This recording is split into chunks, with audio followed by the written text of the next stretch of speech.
Today on This, That, and the Other, we're finally finishing up my 1966 Chevelle and doing a Raptor Liner review on the inside of the trunk here. So let's get after it. Now, I already know what you're thinking. You're thinking, geez Louise, this guy's really going to melt this Chevelle for another video. I promise you that's not what I'm trying to do here. Something I figured out with this trunk repair, if you watched episode 1 or 2 on redoing the trunk floor of my 66 Chevelle, is this project grew immensely and it grew quite quickly. So there is a ton of stuff that we've replaced here. There's a ton of stuff that we had to fabricate in the meantime.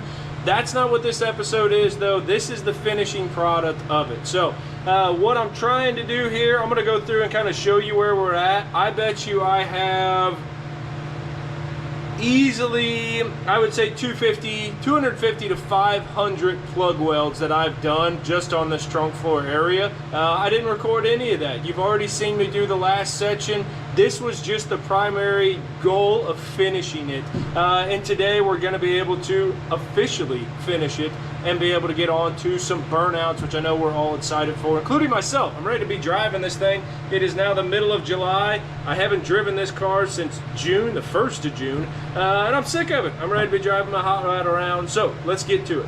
And from the inside of the trunk area, here's where we can finally start to see all of these different plug welds that we're talking about. We have got so many plug welds. I'm about sick of welding, and I love welding, but dadgum, that was a lot of plug welds to be able to do.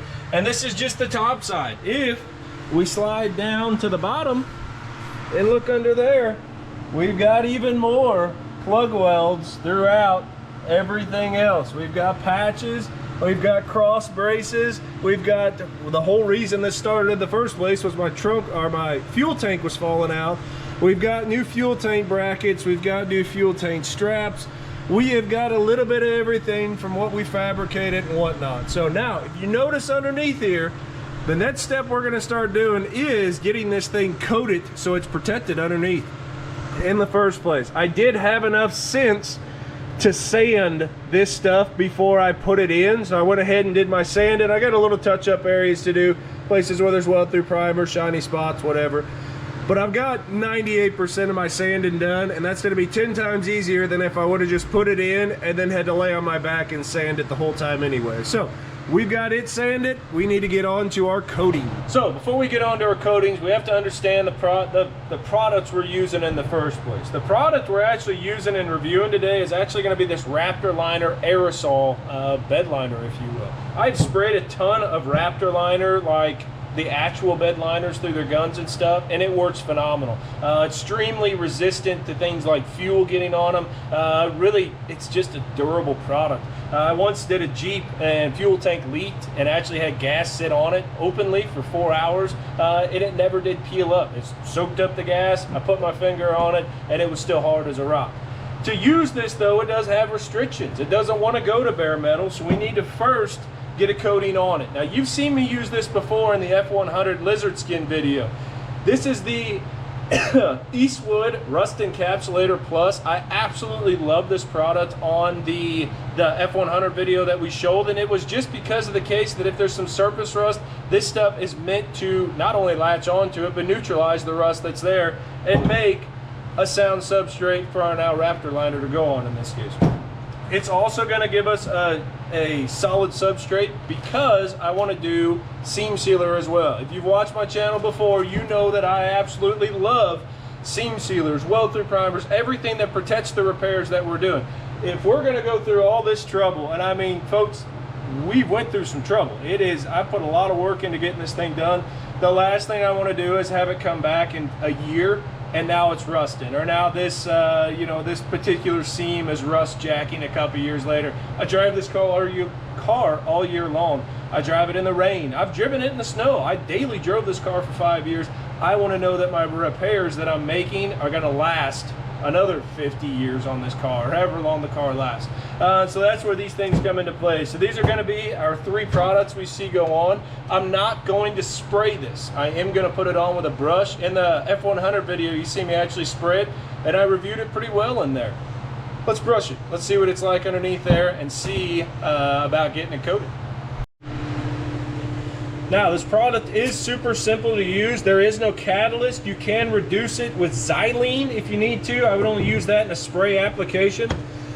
The particular stuff that we're using here, though, we're brushing, so we're literally ready to go. We've already shaken it up. We're ready to run with it. One single light coat can go direct to bare metal. More specifically, can go to light surface rust.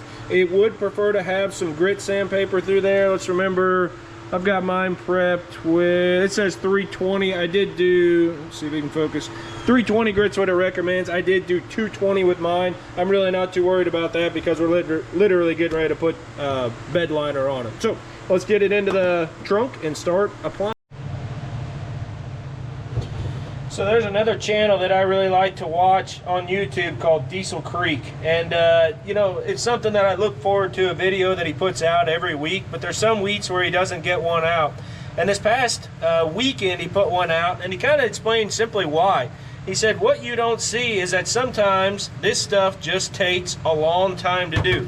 What could be a 30-second clip is honestly going to be, you know, maybe 4 or 5 hours. Realistically, on this trunk, just to do a single coating of it on the top side and the bottom side, it's going to be a 30-second clip that you see here. Realistically, this is probably going to take me an hour, if not an hour and a half, to brush it all on, and then we're going to have to wait 4 hours that's there. So I certainly felt what he was talking about there with it just sometimes takes a lot longer than what you see on the video. So I hope you guys can appreciate that and know that I'm trying to do as many unique projects as I can, but it's still work a full-time job. I still got to do everything else. So let's get it on time lapse though, and make this seem like it is 15 seconds long.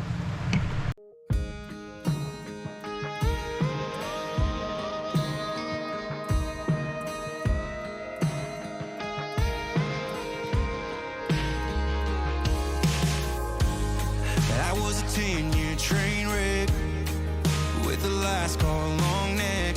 I was searching, I'd been hurt real bad. Moving on, getting sidetracked. One step forward and 5 back. Not your fault. Alright, so top side is brushed on and good to go. Now this stuff does recommend being applied in no warmer than 80-degree weather. And today here in Missouri, it's probably real feel probably 100, maybe 105. It's hot today, so it's flashing really quick, which I would never want to spray this with a gun as fast as it is flashing. So the paintbrush is working out good thick coat on it. Let's get one on the bottom side and away we go. And here we are back 4 hours later. Realistically, I don't think I really needed to wait the 4 hours just because of how much warmer it is today, but TDS said for it, and so we waited and gave it a full 4 hours so that way it can make its proper bond and be a suitable substrate. There's no point in rushing any products that there are, even on temperatures. You do need to be cautious about it being too hot, which I kind of towed the line on.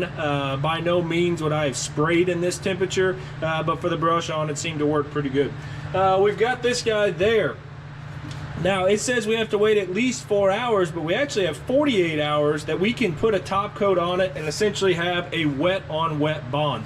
What a wet on wet is just basically means that you don't have to scuff it. I don't have to go through and sand it and actually have a scuff surface. I can just put product directly on it, and the new product sticks to the wet on wet. This product here, as long as we're within its window. Before we put our coating of our Raptor liner on though, we're actually going to transition over to our 3M 5887. This is actually labeled as an Easy Sand multi-purpose repair material for plastic repair, but is a suitable seam sealer as well, which is awesome. So it has a little bit of flex in joints. Not that our floor should be flexing all that much, but it's going to be nice, you know, if you're maybe moving around on it. If it's going to move, it's going to move. A heavy-bodied seam sealer would work just as well, and if you go back to the F100 cab, that's exactly what we use there, and as well as the 5887. For this either needs a 320 grit prep, or in the case where we finish the materials, a wet on wet bond. We're going to do the wet on wet bond here today. So we have waited the proper amount of time. Let's get this guy in the gun and get ready to go. Alright, so as we dive in with our seam sealer here, this is a two-part material, meaning there is a catalyst in it. You don't necessarily have to use one with a catalyst. I certainly do, and I'd like them a lot more though. Ones that have catalyst versus don't. Just understand that, especially if you have the catalyst, you have to work fast. The work time on this is 5 minutes, so you're going to see me do a whole lot of jumping. I'm going to focus on the welds, then I'm going to focus on the seam, then I'm going to move and I'm going to go to a different area and I'm going to focus on it. So there's a lot of moving around, and that's just so that I can keep my product alive longer. So as long as I keep giving this guy, you know, jumping back and forth, I'll be able to do this more effectively without wasting product and wasting a bunch of tips for the dual part. So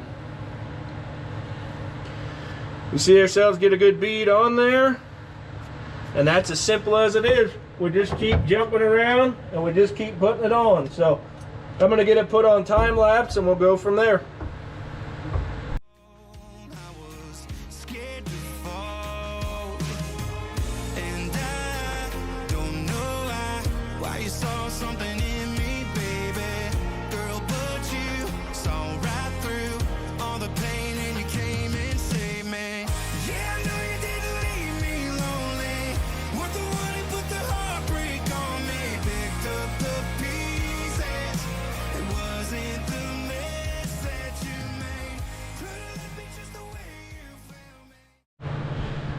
Okay, now that we're not rushing so bad, let's take a look and see what that seam sealer, how she's doing. So she lays in there pretty nice.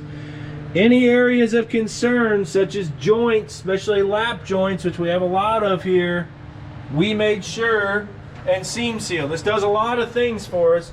It's going to make sure that we don't have any moisture get in, but it's also going to make sure that if we have moisture get in, say from bad trunk seals, which we're going to work on getting replaced later on, if we get water in here, the water's also not trying to get underneath that flange. This helps prevent any types of dust leaks too. So like this car will drive down the county road without an issue. This keeps the dust out of the trunk. Now, we can see where it's caked up all over the side. She used to leak plenty of dust, especially, you know, driving county roads and stuff like that. So the seam sealer is keeping all of our joints not only safe, but also keeping stuff out, keeping stuff out of them and whatnot. Now that I'm not as rushy as what I was earlier, here's that 5887 again. 3M products are always superior, especially on seam sealers and stuff like that. What I love as well is they put labels on the side so we can see it. Get away from that big light. We can see where we've got a work time of 5 minutes. That's where I was talking about earlier. We're gonna have to jump around, do some, you know, distribute it out, smear it in, distribute it out, smear it in, keep going like that. Sand time, 15 minutes if I need to sand it, which we're not going to do any sanding here. Paint time, 30 minutes, and we're going to do a wet on wet again. So I'm not going to do any scuffing to this seam sealer inside of these flanges. I am just going to spray directly on top of them and utilize the wet on wet function it has. Full cure time is 4 hours. So if I was going to actually put this thing in production, which that stuff, the bed liner will restrict me from doing that before this stuff is cured off, but I would have to wait 4 hours. So let's just wait our 30 minutes and then we'll be spraying. All right, and now it's time for the Raptor Bed Liner aerosol can. So we're gonna see what happens with it. I've read the directions, they're pretty straightforward. They want an 80 to 120 grit scratch that's there. Once again, we're running wet on wet with the scratch below it. Our seam sealer has had its 30 minutes, so it's ready for a wet on wet. We got nothing else left to do except for spray this thing. So it says keep it 12 inches away. Let's give it a shot and see what happens. Also, great de-respirator. This is carcinogens, isocyanates. No point in dying of cancer because of this.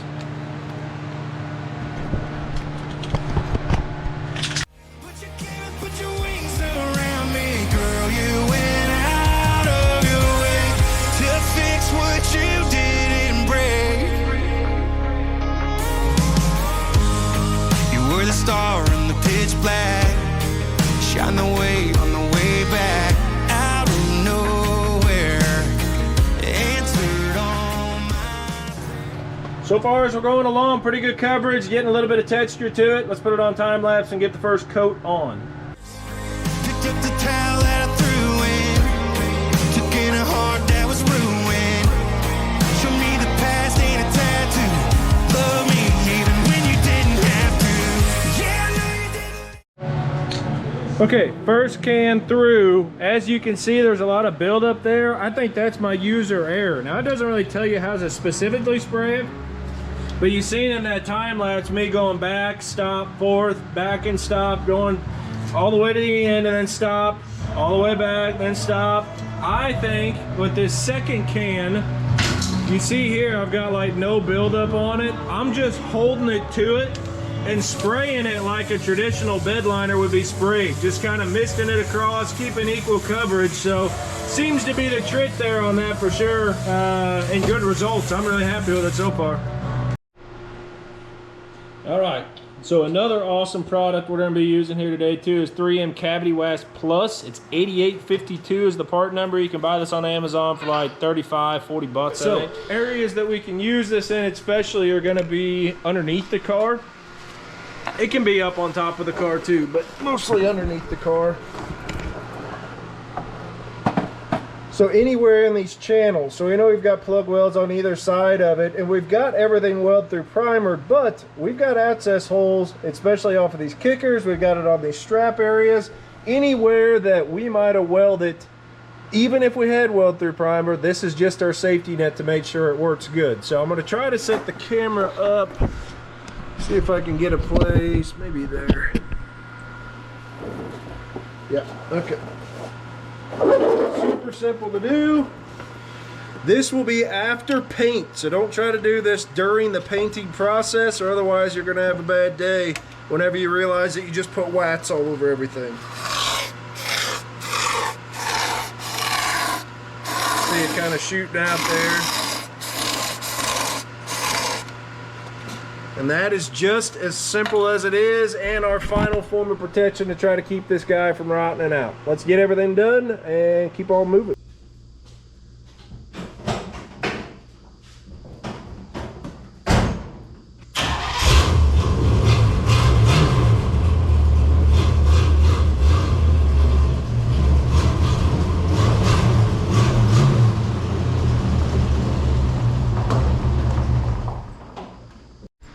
And here she is again, folks, back from the dead.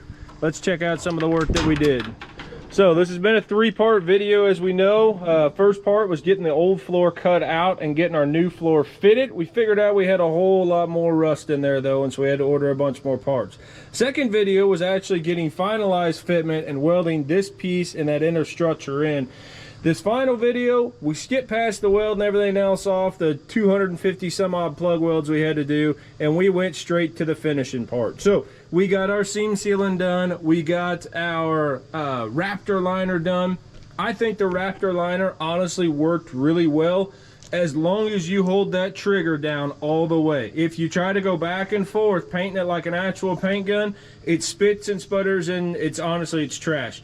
But if you just hold it back, they recommend 12 inches, hold it back, go full throttle the whole time and don't let off. Honestly, I think it's a really, really good finish that's there. I don't need this to be a bed liner. So if you're looking at this video saying, oh, you know what, I'm gonna use this stuff and spray a bed liner in my truck, I was paying, I think I paid $28 for a single aerosol can of this, and I ended up using 3 aerosol cans, 1 on the bottom and then 2 in the trunk area. All I need this to do is be able to throw a cooler in there and drag it. I basically needed an overzealous undercoating, if you would. If you're going to try to spray this in your truck, one, I don't think financially you're ahead to do it with an aerosol, maybe a touch-up or something, but realistically, go get a bed liner or Raptor Liner. This is Raptor Liner aerosol, but Raptor Liner Mate's a spray and bed liner kit. It doesn't take much of an air compressor to spray it.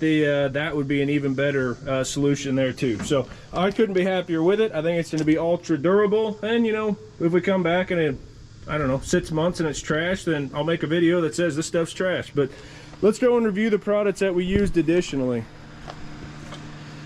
So in all my videos, I wish I was sponsored by them. Maybe one day. Right here, like 90 weld through primer. If you're not using weld through primer on your weld joints, you're wasting your time. And honestly, I've got a ton of time in getting all this stuff finished out. You're wasting your time. You're gonna be back there doing it again because it's gonna rust in between the flanges. The next one is going to be 3M seam sealer. We used the particular 5887 today. Great seam sealer. It is a, how do I want to say it here? It is self-healing, so you don't see brush strokes and stuff from the acid brush like you might with the heavy-bodied seam sealers. That being said, I only used it because I had it. A heavy-bodied seam sealer could have been even better. Then we got the swan song, which this whole thing's about, which is the Raptor Liner. We talked about it. As long as you go full throttle, and you've seen that earlier, there's next to nothing on this secondary can that's here. This stuff sprayed really well. 12 inches away, 15 inches away, and just hold it down the whole time and don't let up. And our final one, which is, after doing all those three, our safety net is gonna be the 3M Cavity Watts, our 8852.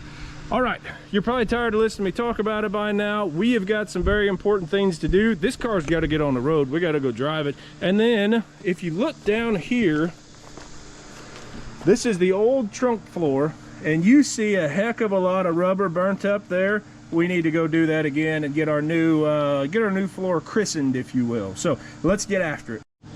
All right, this old boy's been waiting all summer long. I think it's time to get him in and go for a cruise as well.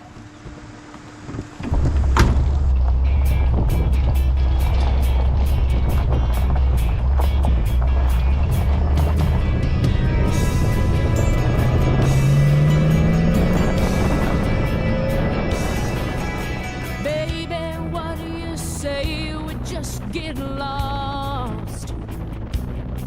Leave this one-horse town like two rebels without a cause. I've got people in Boston, ain't your daddy still in Des Moines? We can pack up tomorrow, tonight let's flip a coin. Heads Carolina, tails California, somewhere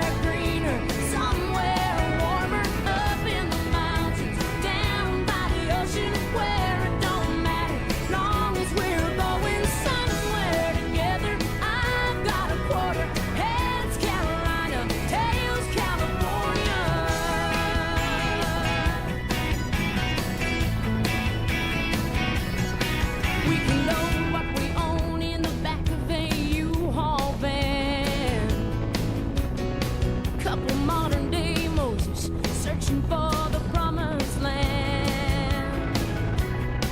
We can go 400 miles before we stop for gas. We could drive for a day and then we'll take a look at the map.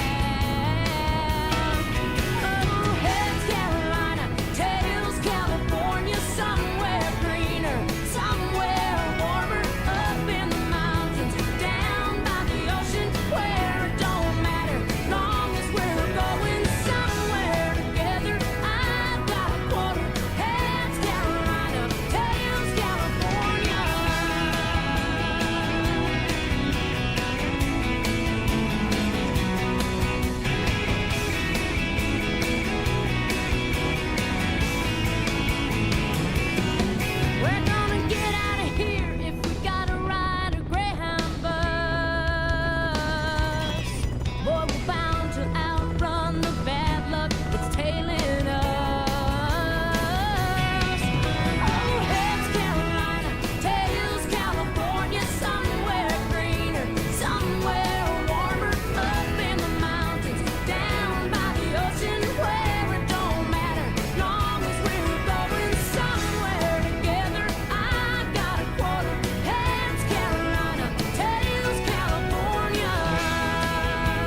after that, I am fired up. Man, I've had this car for so long, and it's one of those things where you have a car for so long, you kind of get bored with it. You don't really know what else to do with it. I've done this, I've done that, and so that's why this car is kind of sat fairly dormant for the last 3 years, running it here and there. I knew those repairs in the trunk were coming. I wasn't anticipating the fuel tank, but that was definitely something, the final straw that broke my back, and I said I had to fix it. So now that we've got it done, I love ripping on this thing.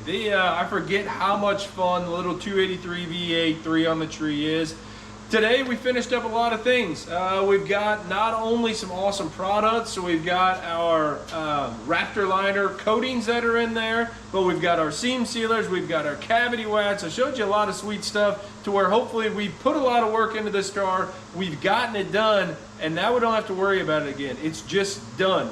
I will say too, it's amazing how quiet this car is now whenever you don't have massive holes in the trunk. You don't have exhaust rubbing on axles. You don't have all kinds of crap that I had done before. The brakes in the rear actually work now. So go through the last 3 or 4 videos that we've had on this car. There's been a lot of work get done. At the very end of it, I hope you enjoy the burnouts. I know I certainly enjoy being back in the car again and getting the whole cab smoked out. It's just a ton of fun. So with that being said, that wraps up another one here on This, That, and the Other. I hope you come back and watch another one where you just never know what the next video might be. See you then. God bless. Yeah, I know you didn't leave